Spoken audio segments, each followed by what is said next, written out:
Hey you guys, what is up? So if you follow me on social media, it is no surprise to you that I have become a mother since the last time you saw me.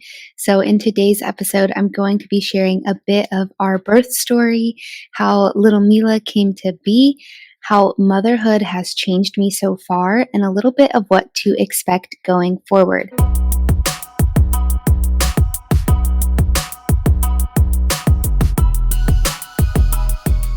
I did not expect my conversion to Orthodox Christianity video to blow up the way that it has. At the time of this recording, it has reached, I think, 27,000 views. And a lot of you have shared so much support. I've gotten a bunch of new Orthodox subscribers, which I'm so excited about. Thank you so much for joining us here. And subscribing if you're new here. I'm so glad to have you. And I also got a lot of questions and objections that I am eager to address in upcoming episodes. I'm going to have Jamie Bennett back on the podcast to talk about the objections we got on social media. We got a lot of support, but also a lot of Protestant pushback, and that's okay. A lot of this comes from just a place of non-understanding. Our intention is to just address that in a loving way and answer some of those questions in an upcoming episode. And I also plan to have a priest on. So I'll be talking a little bit about this at the end of the episode again, just to remind you guys, but I'm hoping to have my priest on the show to also answer whatever your guys' questions are about Orthodox Christianity. I know a large part of my following is Protestant. I myself was Protestant my entire life. We live in a Protestant culture, being here in America, so I know there's a lot of Protestant sort of questions for an Orthodox priest. So whatever questions you might have, I'd love for you to drop them in the comments below. Let me know, and I will incorporate those into an upcoming episode with an Orthodox priest.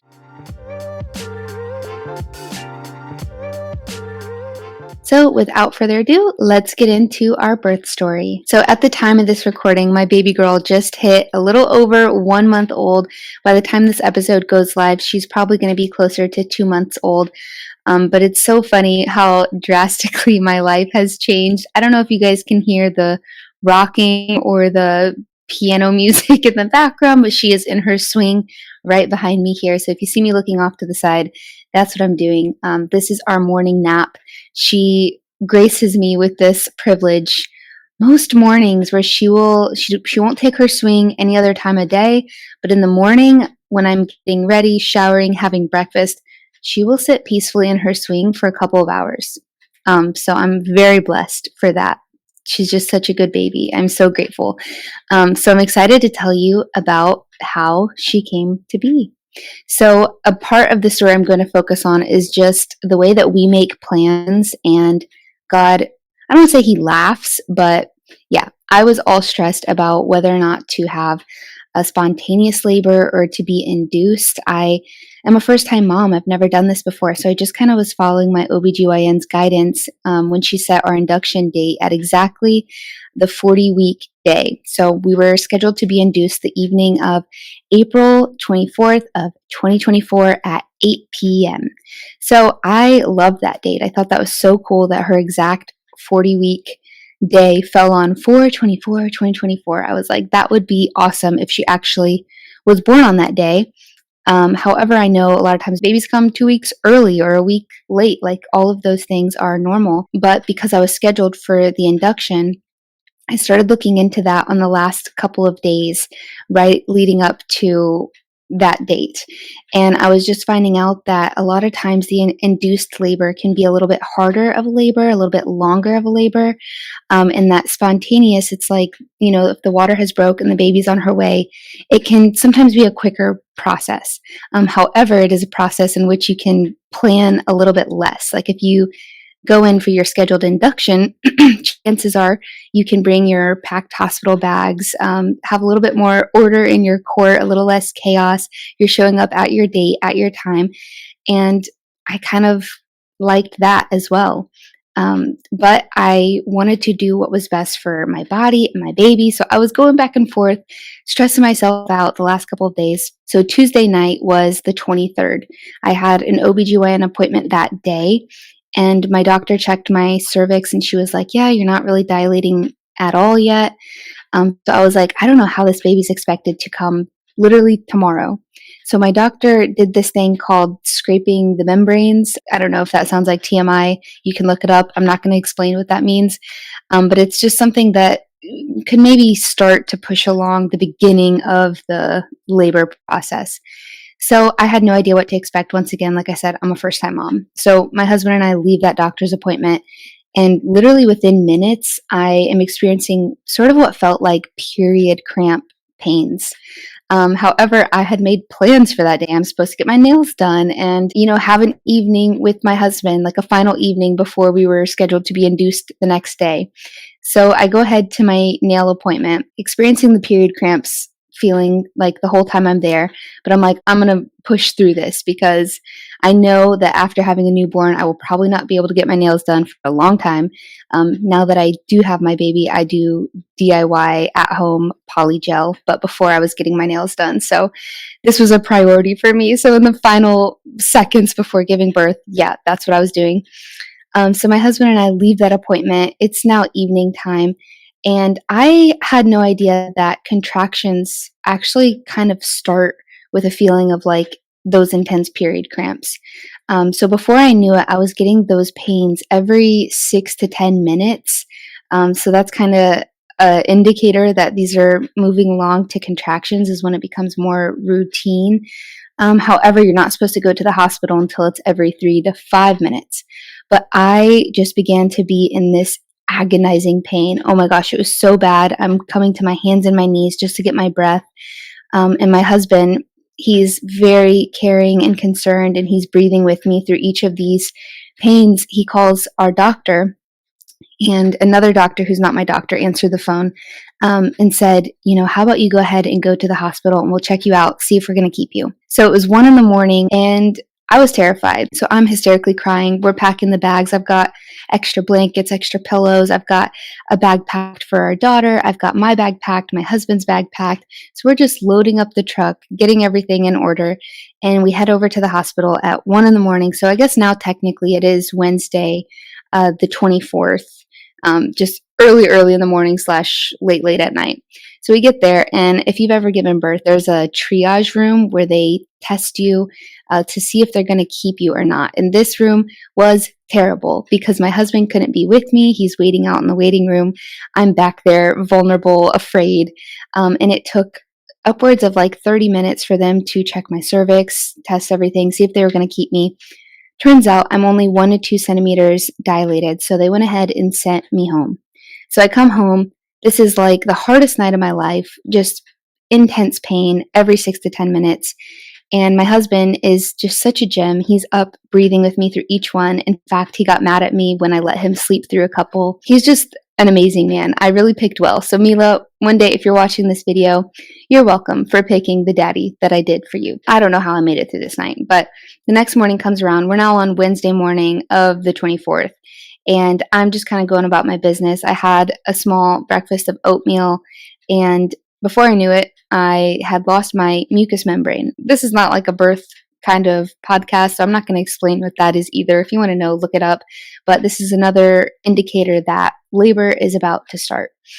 And so I call my doctor again, and they're like, okay, just go ahead and head back to the hospital. So it's 11 a.m. We're 9 hours early for our scheduled induction that was supposed to be later that evening. But my husband and I get in the truck and we head back over to the hospital. Finally, they tell me, okay, you're around 3 to 4 centimeters dilated, so we're going to keep you this time.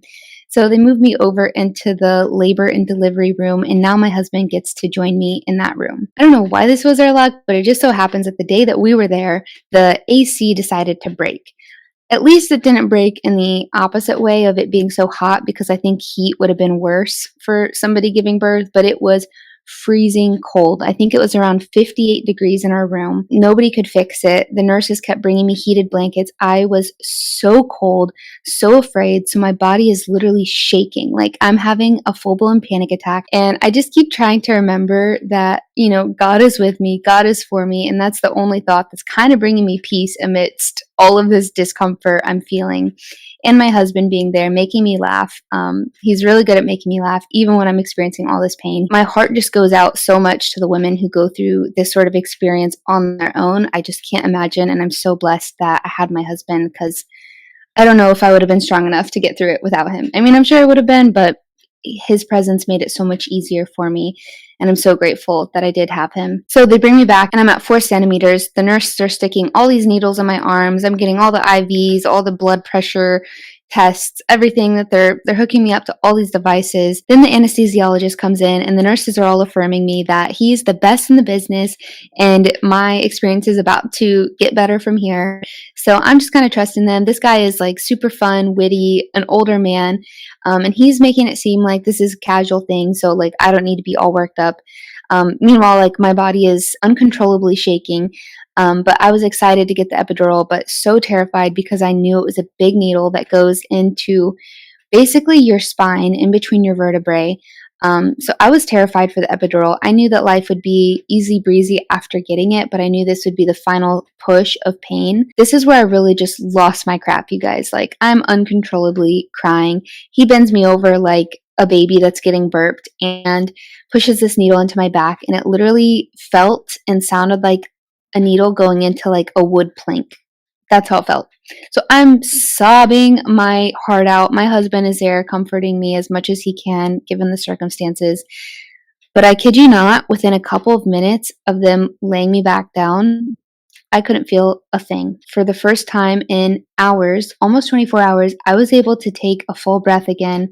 I was able to relax. Mind you guys, I had not slept all night. I had not eaten. I had been just exhausted from fighting this pain and my body shaking. So finally, I'm able to just breathe. And I really knew it was working when the nurse told me, she was like, "Did you feel that contraction?" And I finally did not feel that contraction. So I had went back and forth about whether or not to get the epidural. Do I want to have a natural delivery? And I just commend all of you ladies who are able to do that. Oh my gosh, like, you are super heroes, but I did not have that confidence. I did consider it, but then I talked to my doctor about it and she was like, "Well, if you tear, and most women do tear," she goes, "I would have to give you little injections down there before sewing you up." She goes, "But if you have the epidural, then I can just sew you right up without having to give you any more needles." Well, needles are one of my biggest fears. So I was like, let's just get the epidural, get it over with, especially with my first time experience. So the epidural saved my life personally. But the cool thing is I was still able to move my legs. I still was able to help the doctors move me. It's not like it just like conked me out, because that's a fear some women have, is that they won't be able to feel or push or anything if they get it. Maybe my anesthesiologist was just, as they said, the best in the business. I don't know. So next, the nurses gave me this medicine called prolactin, which basically helps speed up the dilation process. And I kid you not, I went from 4 centimeters dilated to 8 centimeters dilated in 45 minutes. And just to give you some perspective, it usually takes about an hour a centimeter. So I thought I was going to be there forever. I had no idea how long it was going to take. A lot of first-time moms, it can take even like 2 days, I've heard of it taking for a first-time mom to give birth. So I had no idea when I was going to eat again, when this baby was going to be out, what her actual birth date was going to be. But before I knew it, like I said, 45 minutes had gone by and they were calling my doctor to come and start the pushing process. My doctor gets there and things instantly start getting real for me. It was kind of fun because my husband and her were joking back and forth. We've built this relationship over the 7 months of her being my OBGYN, and we loved our doctor, and all the nurses were amazing. And so they were just all being super casual. And so, regardless of if I'm having a panic or not, all of their energy was making me feel at least a little bit better. So as I'm laying there, before I know it, my doctor's putting on her gloves. She's putting on her cap. She's putting on her boots. And that's how I knew that we were about to get going. They put my feet up in the stirrups. My husband is holding my neck, my foot. He's all involved in the process, which I was really surprised about. I thought he was going to be freaked out because he literally gags and leaves the room if the dogs do anything, if the dogs throw up. So I thought he was going to be super queasy throughout this, but no, he was a total champ, totally supportive, totally involved. So thankfully, I just had the best support system possible. And they tell me to take a big breath in and push. I was giving it everything I had because I just had this fear about my baby getting stuck in the middle and being scared or getting shaped weird because I didn't push her out in time. And I don't think that's actually a concern, but it was one of my like motherly, unrealistic fears. So I'm pushing with everything I have. Well, 20 minutes later, my baby is under my hospital gown on my chest here in this world, Earthside. I pushed for 21 minutes, you guys. I dilated in 45 minutes. It was a total miracle circumstance. Besides for them having to give me an oxygen mask because I really struggled to get oxygen in my lungs, there were no complications, no tears. Literally, it was just the perfect birth story. And the nurses kept calling me their unicorn because it all went so smoothly. And I just kept telling everybody it's because so many of you guys were praying for me. Because I had shared on my Instagram story that morning just how rough of a night I had had that Tuesday night and how hard the contractions were for me. And so many of you reached out and said you were praying for me. I knew my family was praying for me. My friends were praying for me. So when the nurses were going on and on about just how amazing this experience was, I was like, yeah, because I had a team of people praying for me and the Lord was with me. I can't even tell you how I felt when they put that little baby to my chest. I think I was just in shock and relief. A bunch of relief from having made it through the birth. So our little baby girl, Milana Renee Nikolaenko, was born on 4/24 of 2024 at 6:30 p.m. And I had no idea how much my life was about to change from that point on.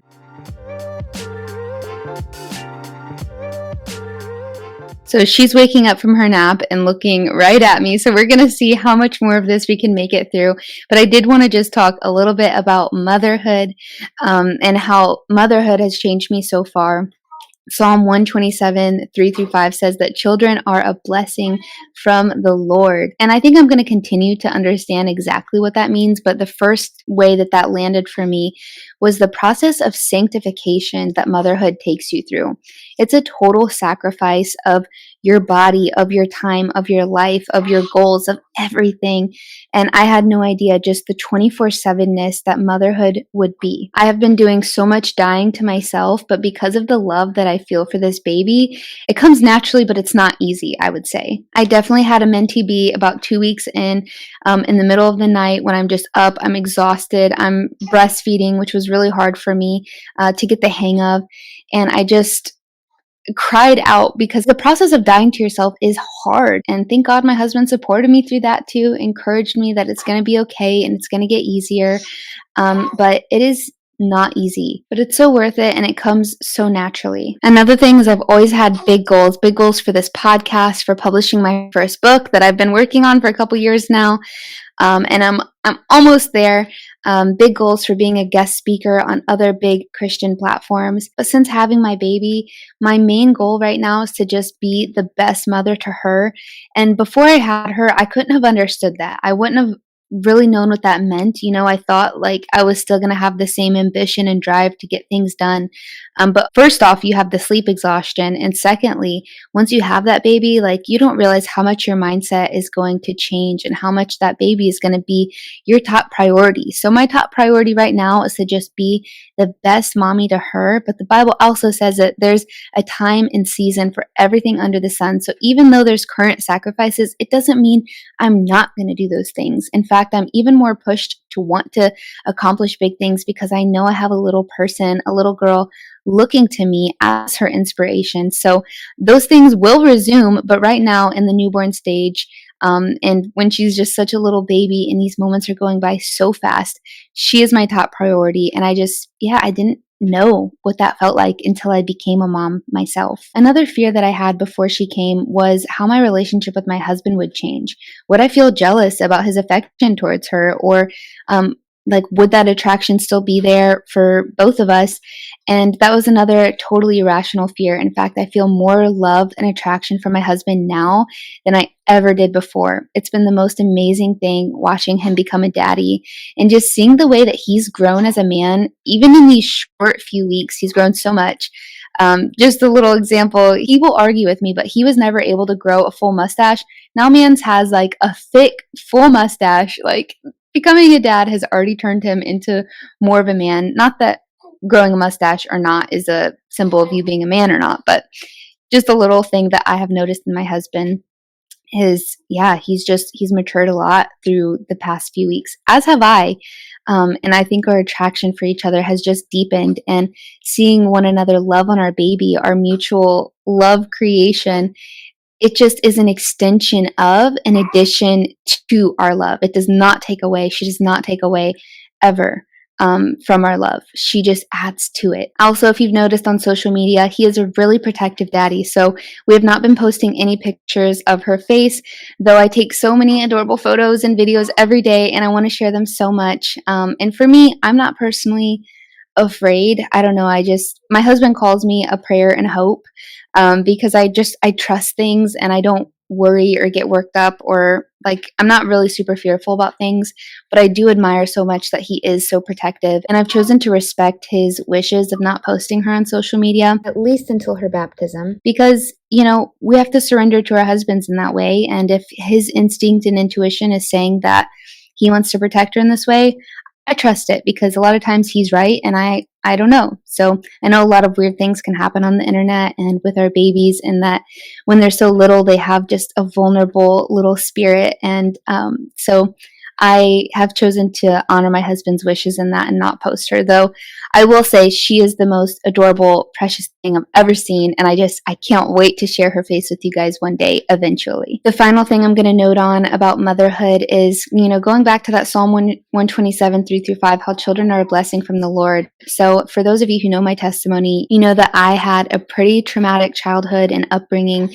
And something I'd been reflecting on with my husband is that I miss having a drink sometimes. I miss casually being able to have a margarita and loosen up, lighten up.